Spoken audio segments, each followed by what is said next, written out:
Oh, no, no. No? Oh, yeah. Good. Both. All right, let's do it. Yeah. All right, at 6 o'clock, we're gonna call this meeting to order for the select board for December 30th, 2025. We have our agenda tonight, 2 items on here. We're gonna start with a public comment. Will then be followed by the approval of meeting minutes from December 2nd. We then have an appointment of a police officer, followed by the liquor license regulation update, and a discussion on the revised software solution contract for our website upgrade. And then possible approval of the compensation and classification program. The creation of a donation fund and acceptance of donation from Lowell 5. Acceptance of donations from the Council on Aging exercise classes. Rapid flashing beacon crosswalk sign on High and Main Street discussion. I believe we're not going to Right. do this next one, which is Lake Street discussion of the intersection. And then the advocacy for the Mass Municipal Association navigating the storm report. And then just a quick follow-up on 15 Fletcher Street. So we will start with the public comment. Is anyone here tonight that is here to speak to something not on the agenda? You had 14, And I've missed half of the agenda. a few items. in that. It's a good one. Everyone's excited, I can tell.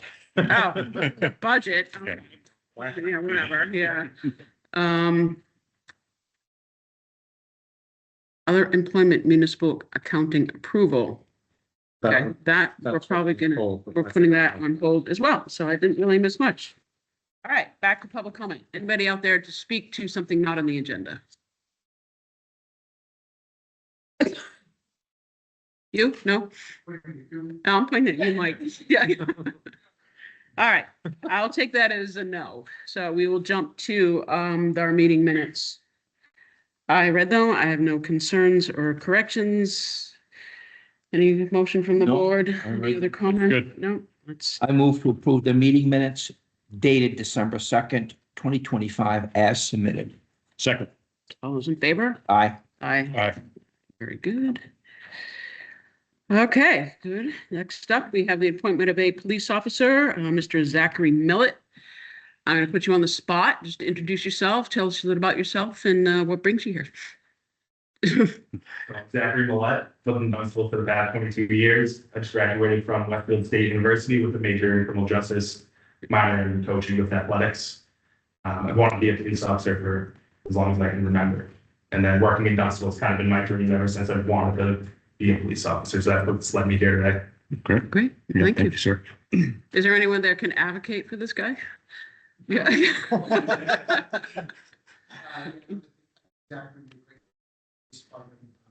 Got a big hurdle to go, so we're gonna go to the police academy, which he started looking. So, you know, but I'm confident that he's gonna be successful, and just like he was involved in taking this position, so. It's gonna be a good thing. So the police academy is what, 6 months?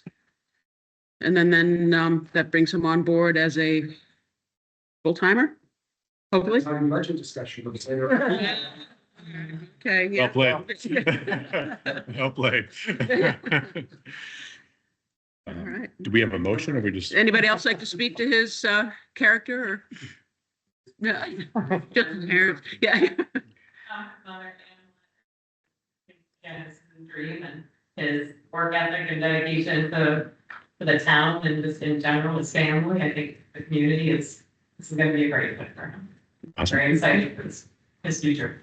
Well, it is. It's really, it's nice to have local people sort of fill in these positions. It's, we know your heart's in the right place when something like that happens. So, Yeah. but we would like you to sign a contract for 15 years that you'll stay. Yeah, yeah, just kidding, just kidding. So, Not too long. yeah, yeah. Faster than anything. All right. Well, thank you. We appreciate that. Move to appoint Zachary Millett as part-time officer of the Dunstable Police Department for a term to expire on June 30th, 2025. Second, 26. Excuse me. 26, we've already done 25. I'm sorry, Yeah. 26, it's 25. second for that 26. All right. Any further discussion? Negative. Thank you. Being none. All's in favor? Aye. Aye. Aye. Great. Welcome aboard. Good luck.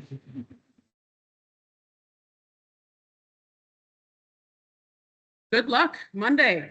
Yep.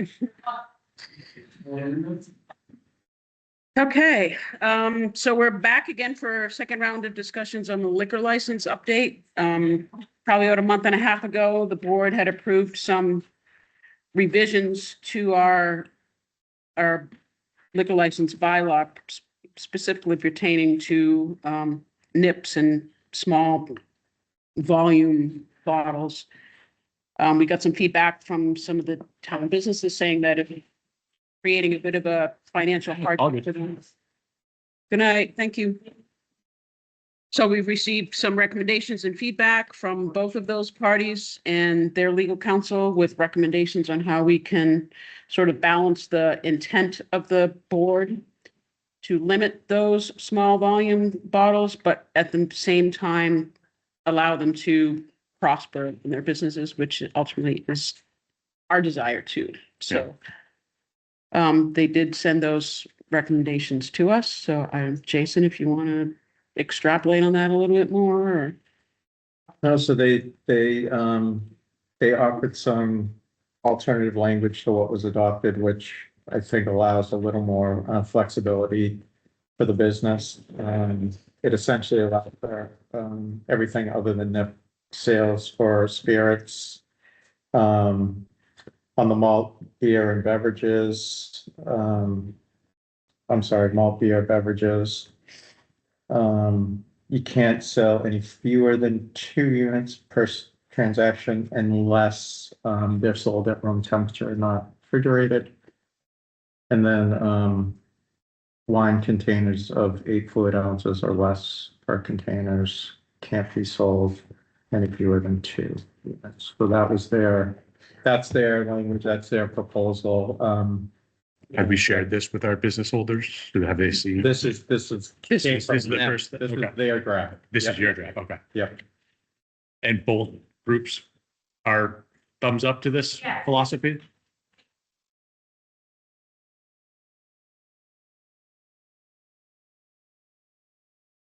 Mhm. Right, Is the fluid ounces is more, my clients protecting Mhm. really with their selling. okay. I don't have a lot of opposal to this. I think we're trying to make them successful. I too will buy a craft beer of one and then a Corona can of one, because I know it, just because you're trying to try some things out, and that's some of the fun in little boutique places and small, craft spaces. But I'll defer to you guys in case there's any other discussion point on it. Ron?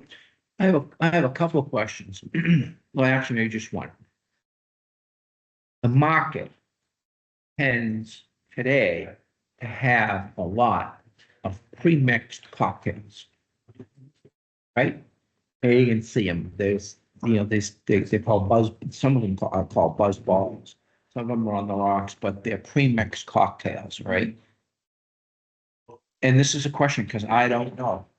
Are those pre-mixed cocktails going to be allowed for sale? All beverages, so the same thing as a Mike bar is the same thing as a Cutwater. So those would fall under the malt beverages where it would be 12 fluid ounces per container. So some of those things that you described are not 12 fluid ounces. And the fluid ounces, again, if it's sold singly, it would be room temperature, which would be a really unattractive for on-the-road consumption, which we are absolutely trying to avoid.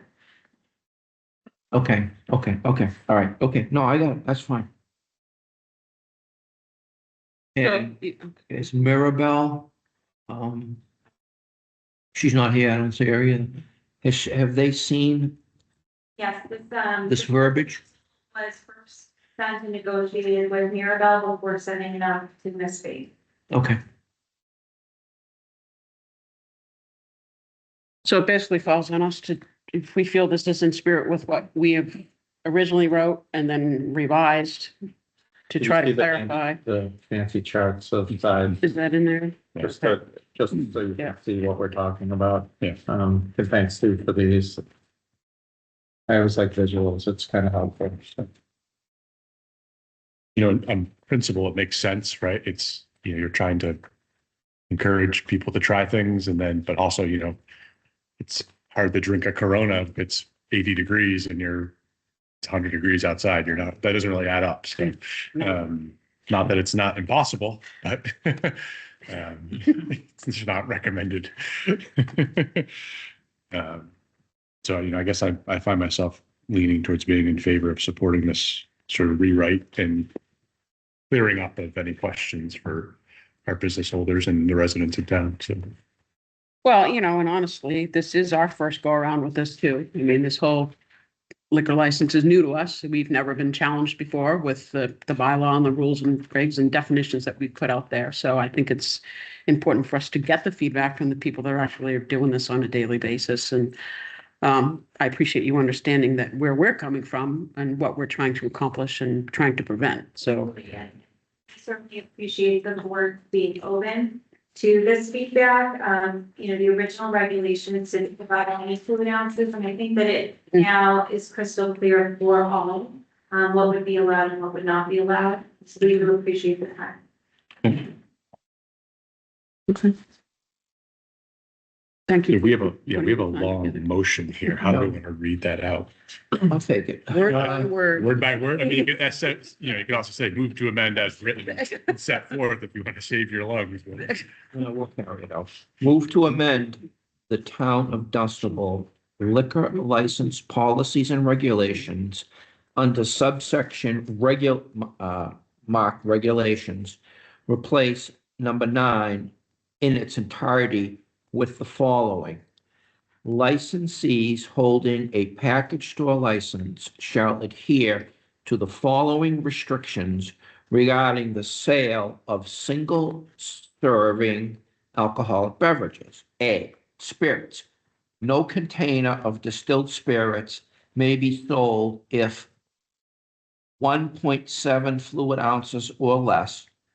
B, malt beer beverages contain containers of malt beer beverages 12 fluid ounces or less per container shall not be sold in quantities fewer than 2 units per transaction. Notwithstanding, containers of beer 12 fluid ounces or less may be sold individually so long as they are sold at room temperature. And C, wine. Containers of wine, 8 fluid ounces or less per container, shall not be sold in quantities fewer than 2 per transaction. Well done, Ron. Thank you. Good job. Second. Any further discussion? There being none, all is in favor? Aye. Aye. Aye. Thanks, everybody. Yeah, thanks. Same to you.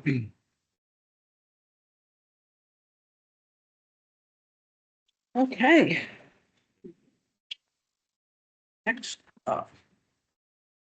Software solutions contract. Where are we with this? So we, as you know, we got approval for a free cash appropriation at special town meeting. Yeah. To fund the upgrade of our website. Sue is fortunately taking lead on the project and, Thank you, so she- Sue. She's been coordinating with the vendor. Next step is to enter, this contract that will allow us to begin the redesign and upgrade of the website, and will also cover the hosting fees for the next 3 years. We're still within that approved budget amount, Yes. some change to that. Yeah, that should be great. Nice kind of revamp and, Yeah, you know, I'm excited. We're really excited about it. and I think we chatted about this, but is it every like 7 years or so? This is a good sort of practice in general? Like what sort of longevity are you thinking in general? So I think, Sue, correct me if I'm wrong, but I 3 think years. at each new contract, Okay. right about this, or is it 5 years? Yes, no, so every 3 years for us, since we have Yeah. a Three, term, yeah. we'll Okay. do a redesign for free. Oh, nice. Okay. Yeah. Yeah, that's great. So we'll just get in the rhythm of it. At every new contract, we'll start talking about how we can refresh it. Yeah. Beautiful. Yeah, that's great. And I think that's probably going to be well received by the public because we haven't had a redo in quite some time. So, Yeah. And the way we Wow, use it, pages. yeah. the way we use it now and kind of lean into pushing information out through it, I think this will help us do that more effectively. Well, I think in having people who are running it has made it significantly more usable and Yeah. so whatever is going to make it easier for you to manage. Yeah. A whole army behind you. It's always welcomed. So, all right. And Revise is hosting this? It's Yes. not ours, we're not. In the cloud. Cool. Yeah. Move to approve a contract with Revise Software Systems in an amount not to exceed $24,070 and expiring on December 31, 2028 to support upgrading, redesigning, and hosting the town's website. Second. All those in favor? Aye. Aye. Ah, Awesome. sweet. Great. Thank you for your work in this soon. Looking forward to see how this comes out. Okay. Stop. Cruising right along. Yeah. So the compensation classification program. Look at this. Yeah, this one we've chatted about quite a bit. Yeah. Yeah. Bit. Yes, this is probably the third or fourth meeting. Oh, all of that. Been on the agenda. We talked about it, in detail a couple times. So this is in brief. Collins Center did a comp and class review and study for us. We've had their report for several months now. We budgeted in this budget $10,000 in a salary reserve under the FinCom or advisory board that they need to approve to transfer to fund the reclass. The recommendation, as I've laid it out, is a 10-step schedule with 3% between each step. The Collins Center graded each position from A through F. I did not change any of that. That was done by a third party, and I didn't think it would be right for me to touch that. To implement, we'll place employees on the higher but closest step to what their current rate is. And employees would advance a step every 2 years. As part of this, Collins Center also upgraded and updated, all of our job descriptions. So part of this approval also includes the approval of job descriptions as they've drafted. You will see in your packet, we did receive some feedback. We kind of sent job descriptions out for employees to review. Okay. And we allowed for feedback on the entire report, with their job descriptions individually. And during the process, we had some revisions based on that back and forth. There were a few that I received after the project was done. I've included those in your packet just for your information. There was one job description, the administrative coordinator in the health department, that had significant substantive feedback on the job description language. In the draft motion, I recommended not approving that job description as drafted at the moment to allow for some time to work with the Board of Health on language that everyone's comfortable with. You also may remember, as part of this review, there was a highway department employee that is currently a laborer, truck driver, but is doing the work of a equipment operator. And so, as part of this, because in my view, that person's doing the job of, hiring position. They should be getting paid at that level, so Mhm. that's part of this as well. And then in terms of implementation, timing. I said this was gonna be brief, but it's not, I'm sorry. I'm sorry. The timing of the implementation, I have, I've suggested 1 month, within 1 month of the advisory board's approval of the transfer of the $10,000. And when do we do that? That's the advisory board has not done that yet. Okay. That once and if the select board decides to approve this in one way, shape, or form, then we can bring it to the advisory board and request based on what's been approved that they transfer those funds into the respective salary lines to fund the adjustments. So we have a temporarily meeting set up, a joint meeting. Is that on our agenda for that night? Or are we It will be. specific? Okay. Well, it's, I know we're sort of doing. my intention, we could do it either one of two ways. My intention was depending on how this meeting goes with the board, Mhm. either asking the chair of the advisory board to include an agenda item to consider transferring the funds, or if the select board wants to wait until the 7th, then we could have one more group discussion, which I think we've had one with them. We have. Yeah, so we've had one joint meeting with them about this. I guess that would be, that didn't occur to me until now, but you could decide to do that as well.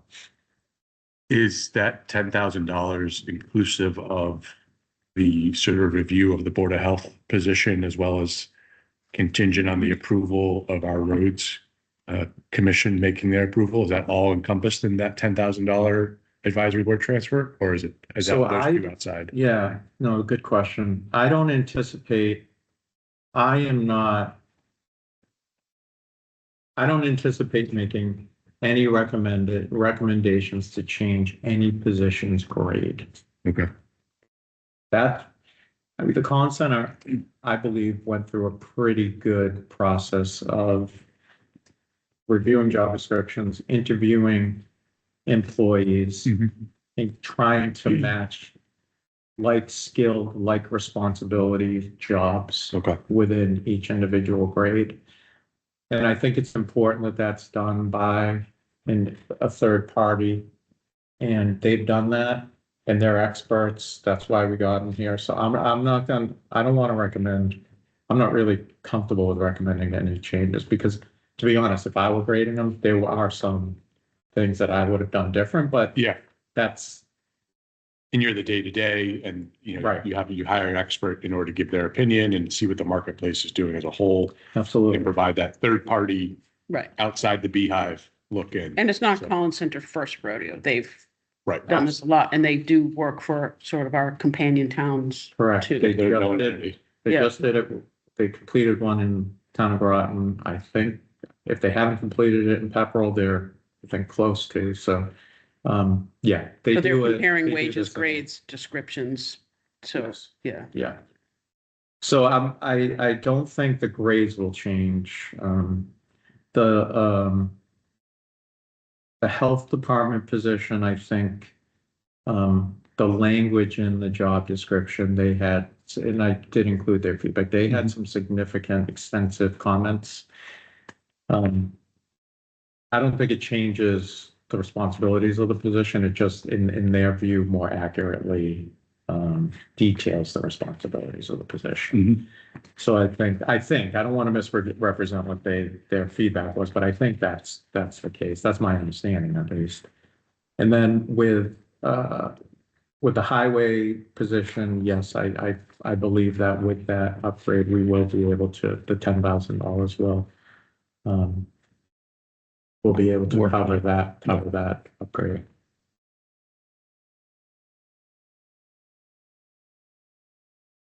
Yeah, that sounds, it's something we've chatted about a few times, so This has been kind of a maturing of this whole thing a little bit. And Other than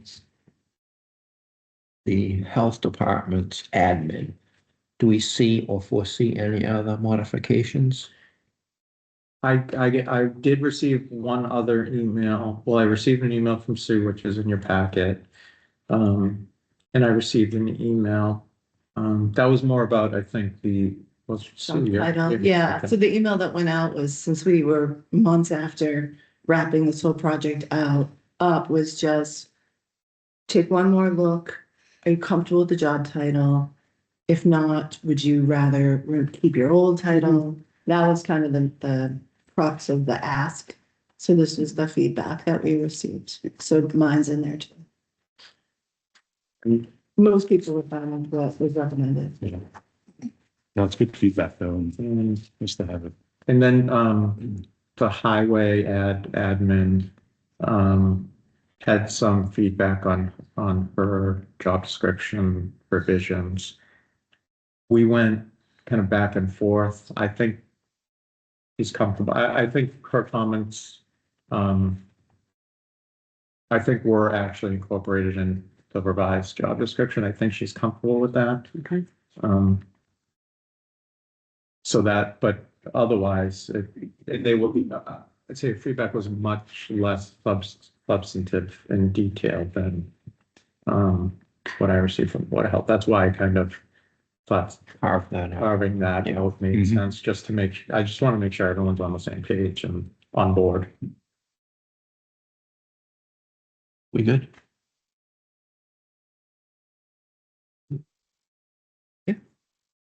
Yeah, I mean, it does, as you said, it doesn't change the grades or the fee schedule or anything. But having a more accurate job description, I think is good. I move to approve and implement the findings of the compensation and classification study as recommended by the town administrator as follows. 1, a 10-step schedule with 3% between each step as presented. 2, each position is graded A through F as recommended by the Collins Center. 3, employees will be placed on a new salary schedule based on the higher, closest step to their current rate in FY26. And last, employees advance one step on the salary schedule every 2 years. I move to further approve all updated job descriptions as presented, excluding the position of administrative coordinator in the health department, and request that the town administrator work with the Board of Health to finalize the job description based on the feedback received. I move to further change the job title and description of truck driver laborer Daniel Cullen to equipment operator contingent upon the approval of the road commission. The new compensation and classification plan will be implemented within 1 month of the advisory board's approval to transfer $10,000 from the salary reserve line item to FY26 departmental salary lines as needed to fund the new plan. Second. No further discussion? No, I'm good with I it. had one last discussion I wrote down. Are we going to publish this study online, but redacted, names, Kieran Mann makes $10 an hour, but it would be like equipment operator is a grade, Z as in zebra, and that rate is, $1 to $2 based on that scale. Is that going to be available online? It absolutely will be, and it may be already, and the name, before the names won't be redacted, they'll be there. Yeah, I wasn't sure, but Yeah. I'd say it. Position names, it's all it is. public info, Yeah. and people can absolutely view it. Yeah. And, You're getting $10 an hour? On a good day. Where are we getting? Getting $10 an hour. He's not making $10 an hour. Just important to note that. Using myself in a self-deprecating way. But I mean, I think, town to town, it's really valuable for other towns, you know, as people consider how great a place Dunstable is, Yeah. both to live and to work. There's also new mass law that your wage range has to be published with job advertisements. So this sort of helps complement that. So I think it's really powerful to have that document online that the Collins Center helped us piece together. And yeah, go from there. Sure. Great. All right. Is that it? Yeah. All's in favor? Aye. Aye. Bye. Great. Thank you. Thank you. All right, what do we got next? Moving right along here. Creation of a donation fund for the acceptance of donation from Lowell 5. Low five, it's a donation of $1,500. They have been doing this regularly every year. In this case, they've asked us to use the donation to address food insecurity in the town of Dunstable. So it's the first time they've specified what they wanted it used for. So no, they usually, like last year, it was for recreation. Okay. And so because it was for recreation, we already had a donation fund set up, so we could accept and deposit. In this case, we don't have a donation account for food insecurity. We didn't have anything close enough to deposit the money in. So this request is to accept a donation for that purpose, to create a donation account that it can be deposited in.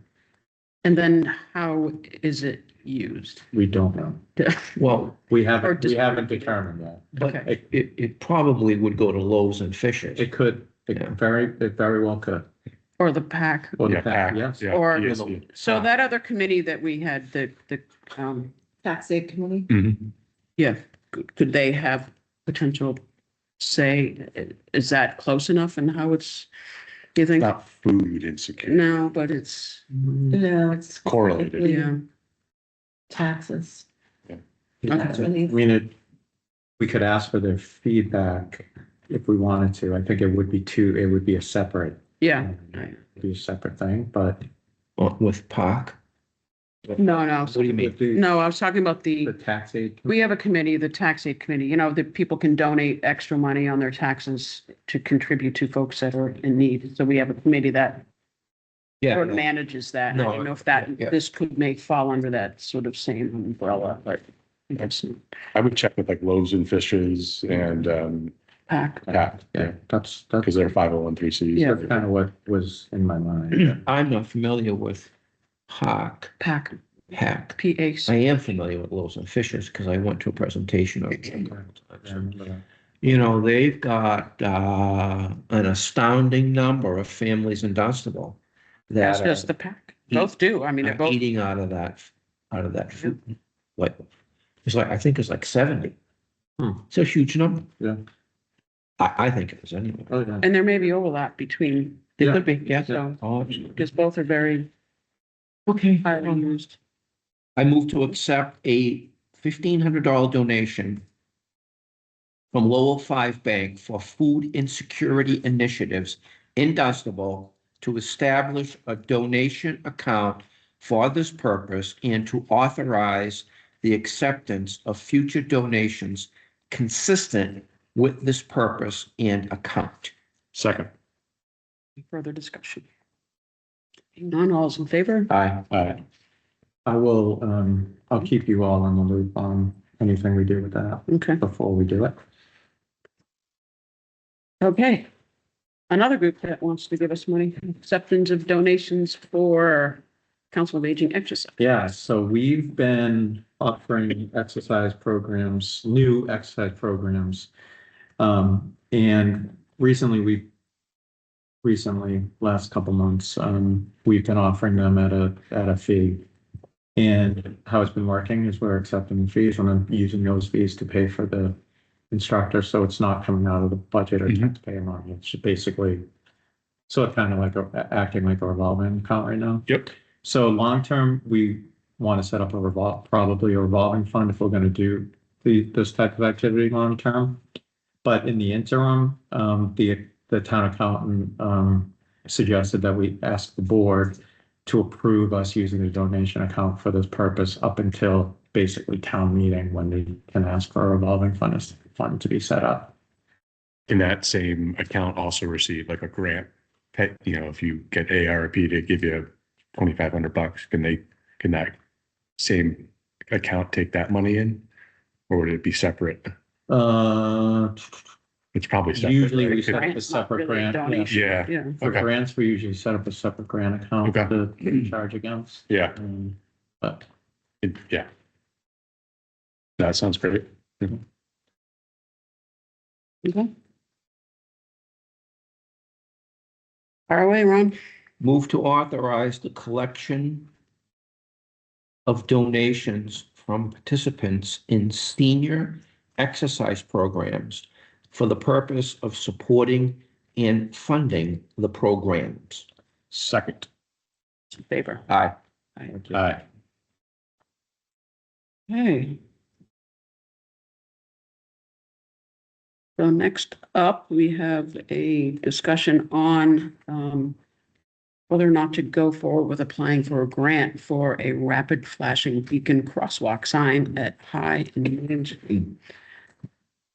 yes, so the Commission on Accessibility, has, had their initial meeting last week or 2 weeks ago. And they talked about several things, but one of the things that came up at that meeting was they'd like, a rapid flashing beacon sign at the crosswalk. Initially, they talked about the crosswalks in front of Town Hall and then at High Lane. Ultimately, I think they've narrowed it down to High Main. And there is, after the meeting, I told them that I would look to see if there was a grant that potentially could fund one rather than using local monies. And there is a potential grant that would fund installation like this. I used it for the same purpose in another community I used to work in. And so I know there are a lot of boards and committees that are involved in these decisions and discussions.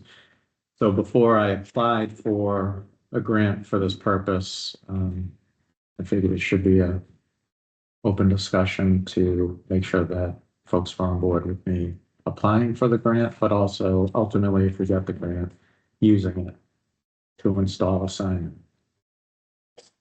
So I'm going to elaborate, okay? So that we understand this. Yep. There are signs that have a light around the edge of them that flash. This is That- going to be a crossing light where if someone walks up to the sign, Yeah. a sensor picks their body heat up, and the signs on either side of the street start alternating yellow. Is that what? So, yeah, I'm sorry. I Yeah. should have, so, See other ones. it's push button. And I have a picture of it. It's not. Do you, Do you mind? did you send it to me? If you sent it It's to in me, the fold, it's in the fold. Okay. So, what they basically, if you look out there now, there's a yellow diamond crosswalk sign with a yellow sign Yep. with an arrow pointing to the crosswalk. Right. Now, you're basically talking about that same sign. Most of them have a solar panel on top of it, so that's how it's powered. There's a small strip LED in between the sign and the arrow. I don't know, it's like this big. Yeah, it's like that big. And when you hit the button, it's a red, it flashes, goes back and forth to basically warn vehicles that there's someone trying to cross the street. Yeah. That's what it is. Flashing on both sides. It's not the sign that has. It's not the sign- no, That's that's illuminated all the dark, way yeah. around No, it. it's not. It's about the size of like a car mirror, a little wider. It's below. I mean, if you're basically taking the signs that are there, putting two little beacons that will flash at the command of pressing a button. Yeah, no, I get that. They have these in Groton. That's the red light. That's the light that illuminates. Right. It alternates on Yeah. both sides. In Groton's, you walk up to the thing, it picks up your presence.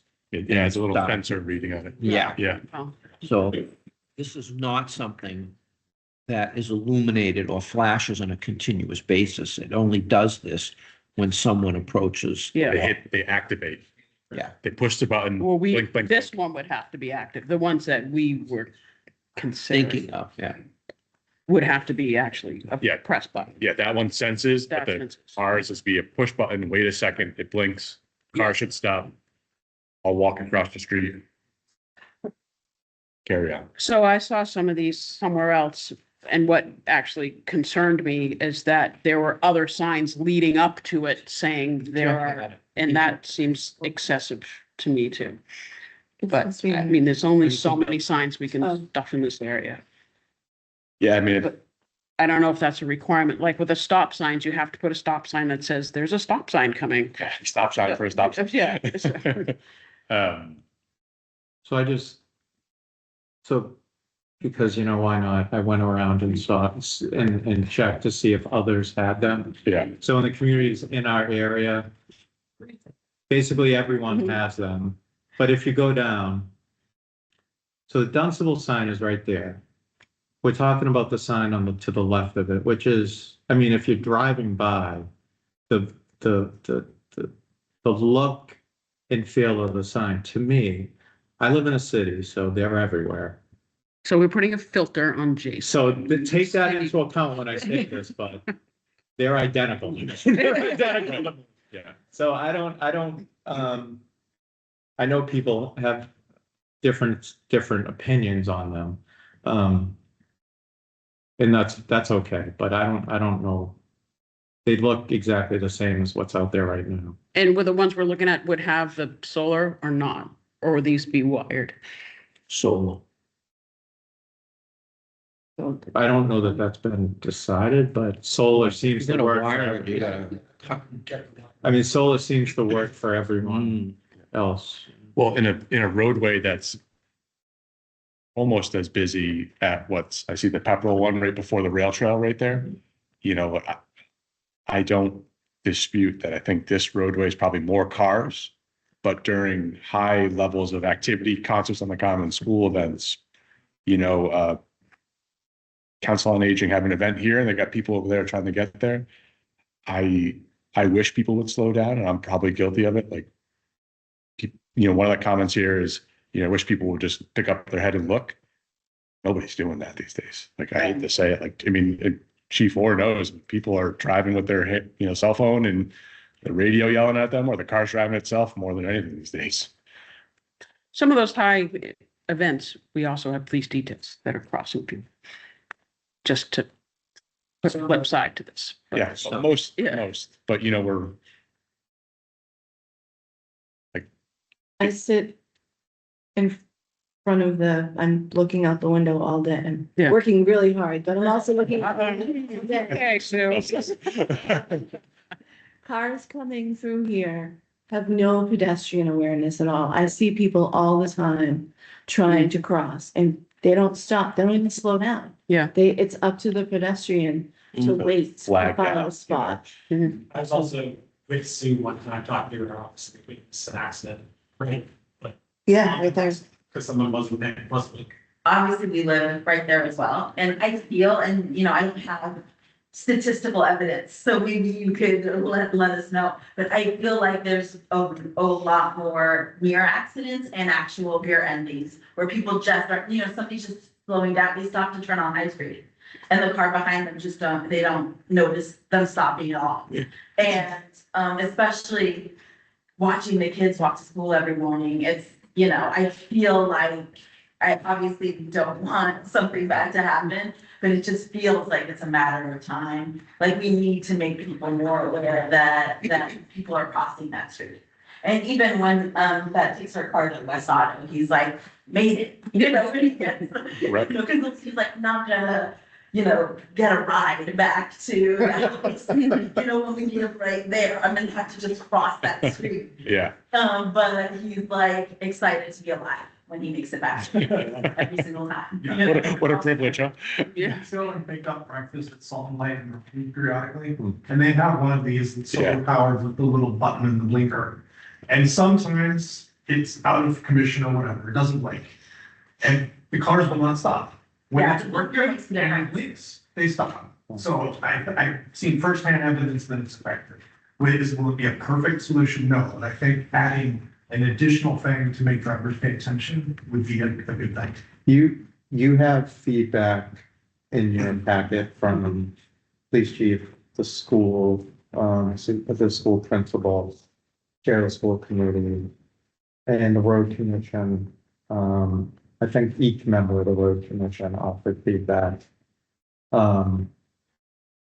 So just so you know, if you haven't seen that, it is in there. There have been questions, legitimate questions around, well, how many people really use that crosswalk? Who's gonna maintain it when it goes down? Because where we are, it's true, like our budgets are strapped, so if it goes down, yes, it's gonna cost money to get it back Yeah, going. because the grant is you get the lights and then the town should, Then we own it. the town has to install, maintain and. The grant should cover in purchase and install, Oh, really? Okay. yes, but, Well, install But- could be minimal if we're not having to wire it. It's just, Well, you still gotta put a concrete post down. You got some, it can't just be added to the post that's there. no, it'd be its own thing. yeah, Yeah. I think it would be a separate post. Yeah. And everything's more expensive than anything. It's like. Wow. But yeah, so those questions have been asked, it's a legitimate, there are a couple people actually mentioned the one you just talked about in Groton as a reason not to install one because they've had such problems with that. I did talk to the town manager of Groton about that, and he acknowledged that one in particular, for whatever reason, is sometimes working, sometimes not. They're replacing it. There are he said, say 10, but initially he said 12, but say 10 along that roadway. Yeah. Of, 119.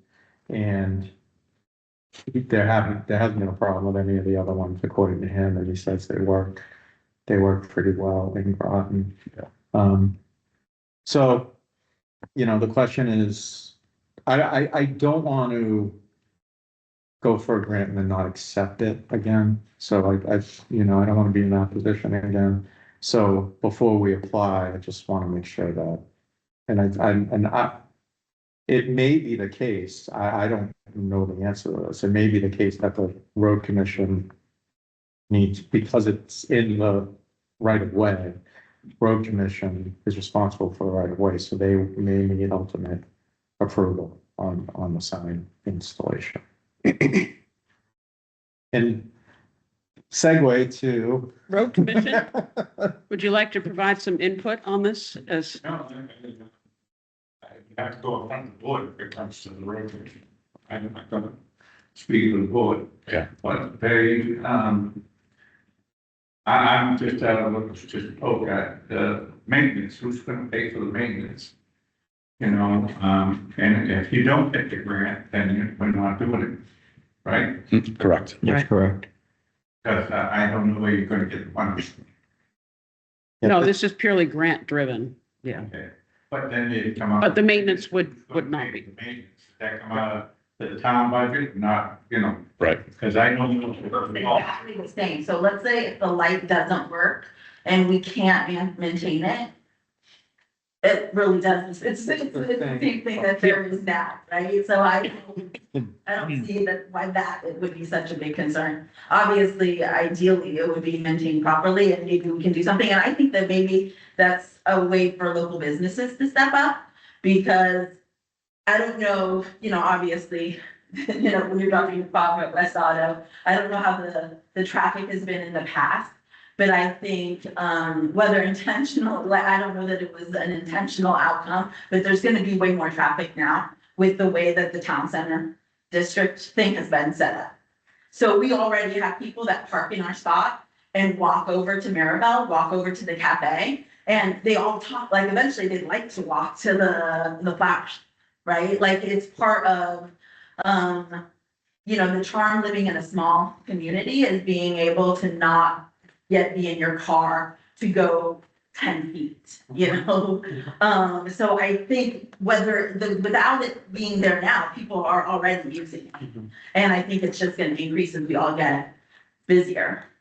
And that's the intent. I mean, that's part of the walkability studies that we've done and the loop center thing that we're working on and, the grants from the housing project that provide sidewalks, et cetera. So, Yeah. I mean, it is part of our overall goal is to make it more walkable. But there are some legitimate questions on. Yeah. I think that as far as the light not working, I think I'm kind of in the same boat where it looks the same to me. So if the light just doesn't flash, There's it's no still doubt. gonna be functioning the same way as it currently is functioning. Right. So, Yeah.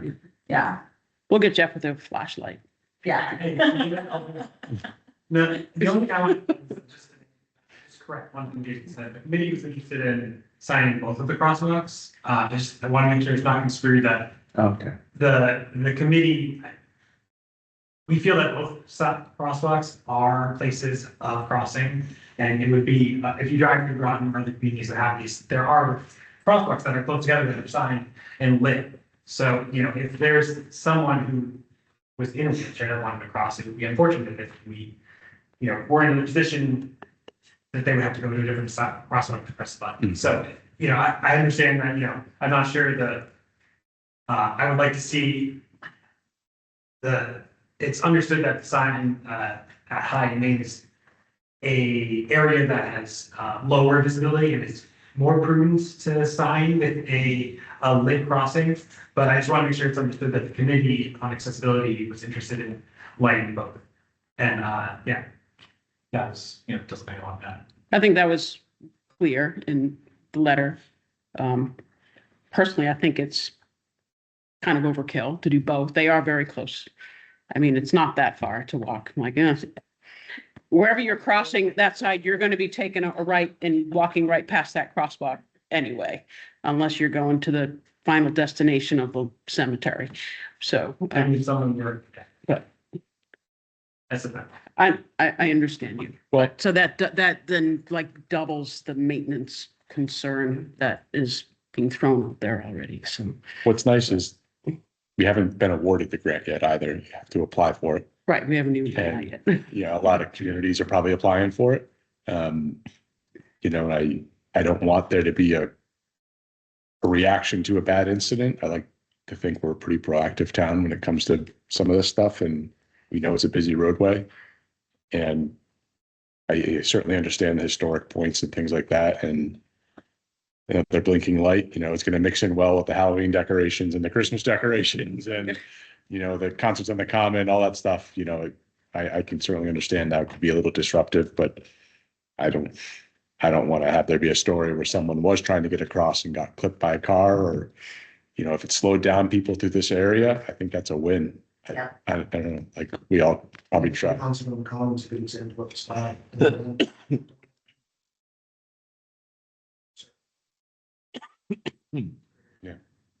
Joan, you have a question? Yeah, so these lights, you have to push a button to activate them. Yeah. They're not going to be flashing all the time and, No, be totally obnoxious. They're just, you need to cross the street, you push the button. And it flashes. How long will the light flash? Any idea? I think you set that. I don't know what the standard is. You might know, chief, do you know? I don't. Okay. But I'm saying 20 Has seconds. something to do with how long it takes the average person to cross through the crosswalk. And the length of. With the street. Wire. Yeah. It's an equation, just like the ones in Boston will be like 18 seconds and some will be 14 seconds based on the With the distance. road. Yeah. It's like, there is a standard. Definitely. 17 seconds. People in Maine? No, we're getting the stop signs on people in Maine with the lights around the train. Oh, God, please And they'll don't. always fall. Put one on each side of the triangle. And we're gonna put a street light up there, Permanent detail. an extra bright one, because it's a big You've area. already done that. I think it's something we apply for. Yeah. And it slows people down a little bit more. That's not a bad thing. People already know that drive slow in here because of our strong police presence and sort of the gauntlet. Let's slow them down a few more miles per hour. The deadline on the grant is for 9, Mhm. January 9. So Can you do that? haven't gotten that set, anything's possible. I can do it. Yeah. that I was- applied for it in about 45 minutes. Okay, you can do it tonight. I'm gonna drive home. Just watch out for pedestrians. I move to authorize the town administrator to apply for a grant through the Shared Streets and Spaces Program to fund the purchase and installation of a rapid flashing beacon sign at the crosswalk located at Main and High Street. Second. Further discussion? Mm-mm. Those in favor? Aye. Aye. Okay, I have one question. sure. This goes to the chair of the road committee, Uh-oh. if that's all right. Fine with me, fine with you. Can you, Yeah. do you think you can get a meeting of the road commission together before the night, the grant deadline to talk about this? Okay. All right. Thank you. Send him a reminder. Got to be posted by the fifth. Yeah. Meeting of the seventh. Oh, pretty soon. Thank you. Yeah, good night, thanks, good to see you. Okay, the next item we are tabling. So we have an advocacy letter for the MMA Navigating the Storm Report. So I drafted a letter based on the report that the MMA issued.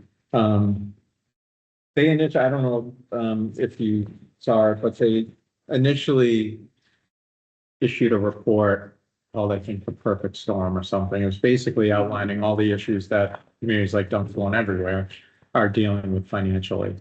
And this follow-up report, Navigating the Storm, is essentially a report of recommendations to the legislature on how to give communities basically a lifeboat to deal with these pressures that we're feeling. So based on that report, I drafted this letter for the board's consideration to send to the governor's office and the legislature to advocate for the recommendations. I'm happy to send it if you prefer, but I figured I'd offer you the opportunity if you were so inclined. We could throw you in the mix. We could all do it together. Yeah, Yeah, and I'm happy to add my name to it too. It's Yeah, I read the letter. yeah, I think I it's think it's, the more support we can give for sort of the lack of balance in funding with Prop 2.5 and Chapter 70 and all that stuff, I think the better. So, Okay. thank you for putting that together. Is that what this is about, the funding problems from the Yeah. state? Yeah. Yep.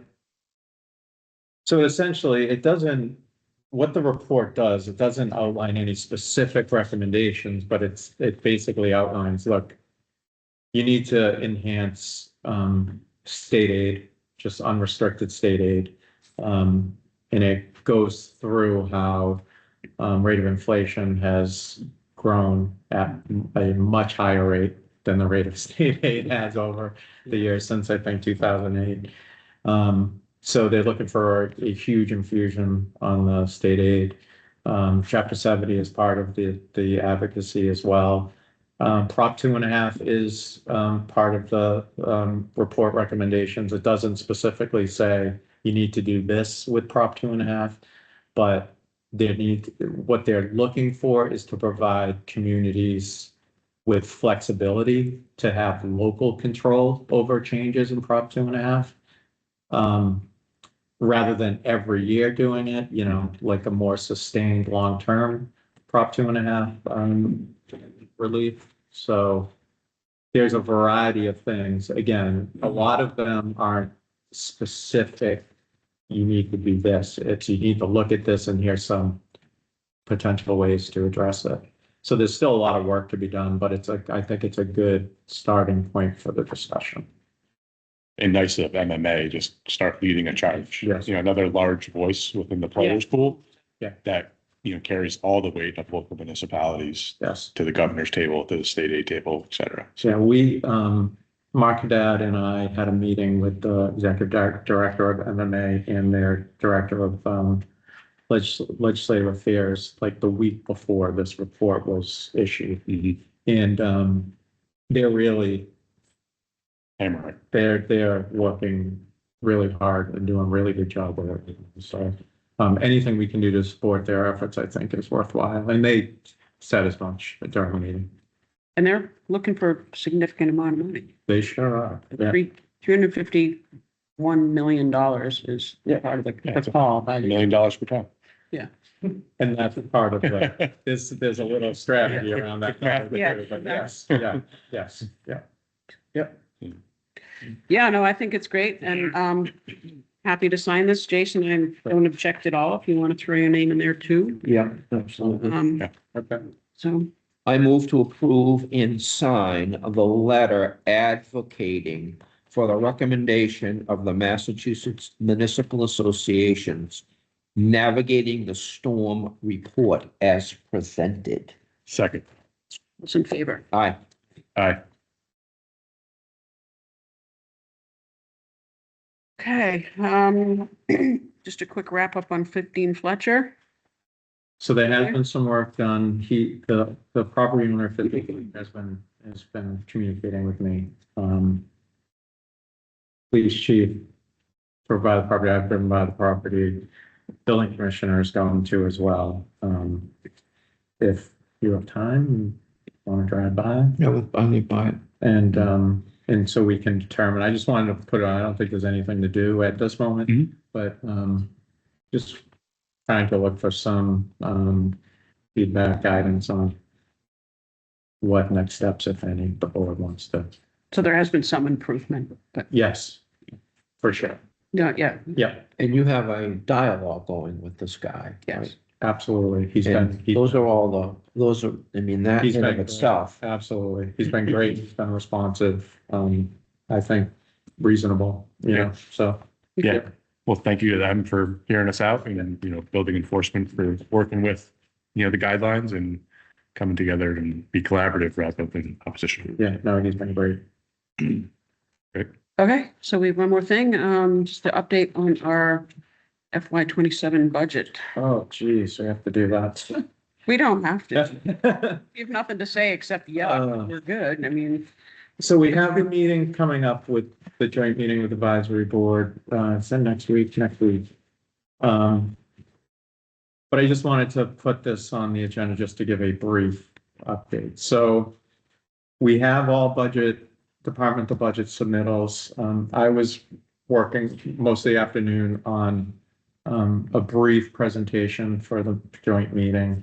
The numbers, unfortunately, numbers have got worse largely because not only because, but most of it is because of the Greater Lowell Tech assessment has gone up way more than I anticipated and way more than it typically does. Largely caused by increased enrollment. And our numbers are so small, a shift of, 2-3 students just can dramatically increase the assessment.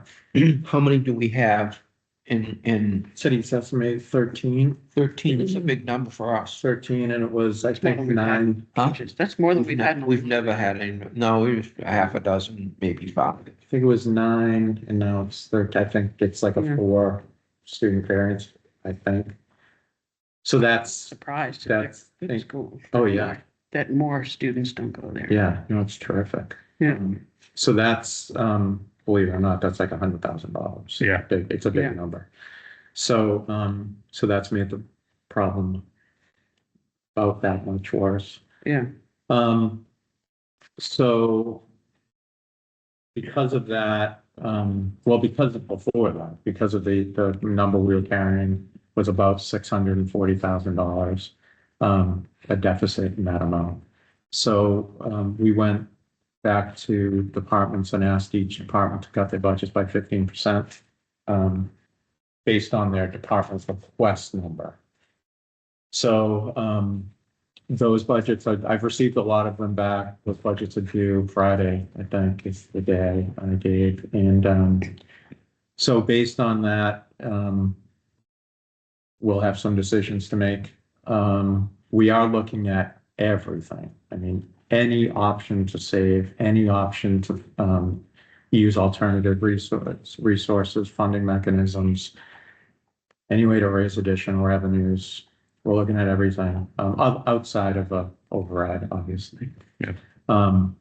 So we're gonna have to make, based on what we have in request, we're gonna have to make cuts, significant cuts, and we're gonna have to find different ways to fund some of this.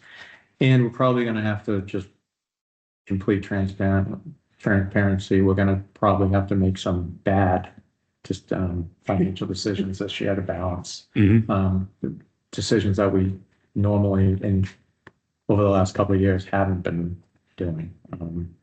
Because I don't know that we're gonna have another choice. So we're gonna have to use more free cash probably than we want.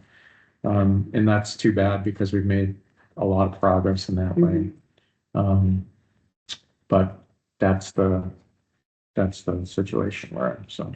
And how's that align with like capital planning committee sort of items that they're looking for, whether it be a new helicopter for the town? Yeah. Joking. Yeah. We don't have a helicopter.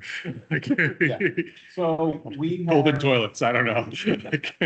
so when I look at the capital we have going, we have a lot of capital right now with CPA and grant funds. Mhm.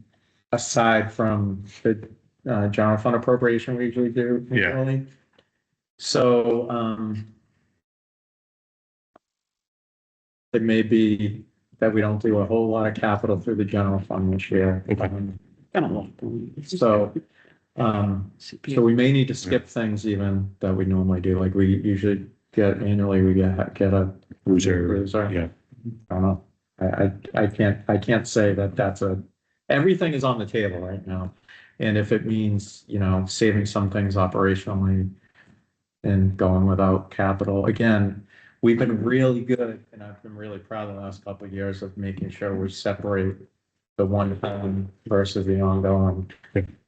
This year, it's gonna be a little harder. It's definitely gonna be a little harder to do that, so. Any debt falling off? Like nothing? No That's debt, coming on. the debt, okay, That's coming on, yeah. yeah. Okay. Because namely the PFAS project is coming on, so our debt and our excluded debt, the tax levy is increasing Okay. significantly. And, should we be kicking the tires on any RFP type stuff for land use, anything of that nature? For leasing, a 91 River Street type property that gets you horseback people, equestrian people paying you for the land for a little bit and things like that. Kick around everything. Tires any way we can, honestly, yeah. We can talk about next month development like that. One thing to talk about is there is an option to do a local meals tax. That would get added on, and I think up to 0.75%. It would impact the Harmless Cafe, but it actually applies to any sort of local food where the food is prepared. There should be anytime there's a food truck or anything like that. It wouldn't be a lot of money, but it would be something. Yeah. We've reached out to, we've tried to schedule a meeting with Tara just to see.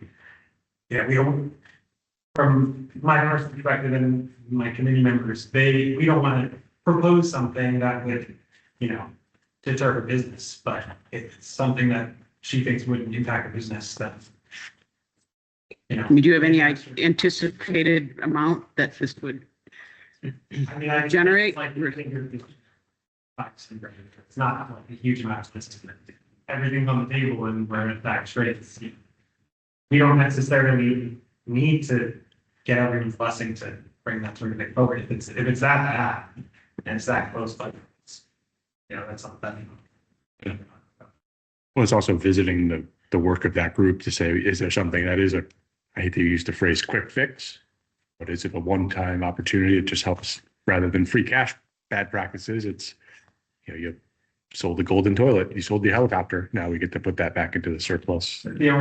I would say that's the only thing we have that's actionable that would generate revenue. Sure, yeah, okay. Yeah, I just wanted to, since it's on the topic, actually. yeah, we'll put our thinking caps on and keep, I mean, we just received our last settlement, check from Napoli. Mhm. From 3M. Yeah. From 3M for the PFAS settlement. So we still have the others, but from 3M, that's closed. And that was another 124, so it's about 300 and, this is off the top of my head, I think it's like $350,000 roughly. So, Was that gonna fall out to free cash? no, we're holding it separately in a, Its own account. Receipts reserve account. Mhm. So, there's part of me that says, well, take a portion of that, not all of it, but take a portion of that and what we would normally use free cash for to fund general stabilization, CIP stabilization, maybe we use that to take pressure off free cash. Maybe we use the PFAS money to do that. It's still there. In the case we need it if we're in a rough spot, but we're at least being good stewards with the money. Right. For the time being and, freeing up a little free cash. Like last year, we used $100,000 of free cash for general and Mhm. CIP stabilization. So that's one thing we can do if the boards were open to that, to free up use of free cash for other things like operating costs, food. Yeah. But, I think that's something we should talk about because, even if we took 150 out of it, we'd still have whatever, 200 Yeah. in it for any PFAS related stuff, but also be, continuing to invest in our stabilization. Yeah. Yes. Are we gonna need anything for the expansion of the PFAS project? So it depends what you mean by that. Our debt authorization, will cover I anticipate covering the cost that, yeah. And it's mainly because we got the DEP grant. So that's covering a big portion of the project, the second phase of the project. So we should be okay there. However, if you wanted to say, if we could afford it to take a portion of the PFAS money and use it to offset some of the debt service. Yeah. I mean, that's something we could talk about doing too. Yeah. But I think that's probably a conversation for another day, but Yeah. that could be an option. All right. But it's also remember that like these PFAS regs, this PFAS problem isn't going away. No. Right. So, we very well could be in the middle of another large PFAS project at any point, we just don't know. So, if the regs continue to go down, the threshold continues to go down, we may need to be building a treatment plant Mhm. at our wells, who knows? So, want to be cognizant of that too. Yeah. Well, you're ready. Good way to end the meeting, right? Yeah. Motion to adjourn. Yeah.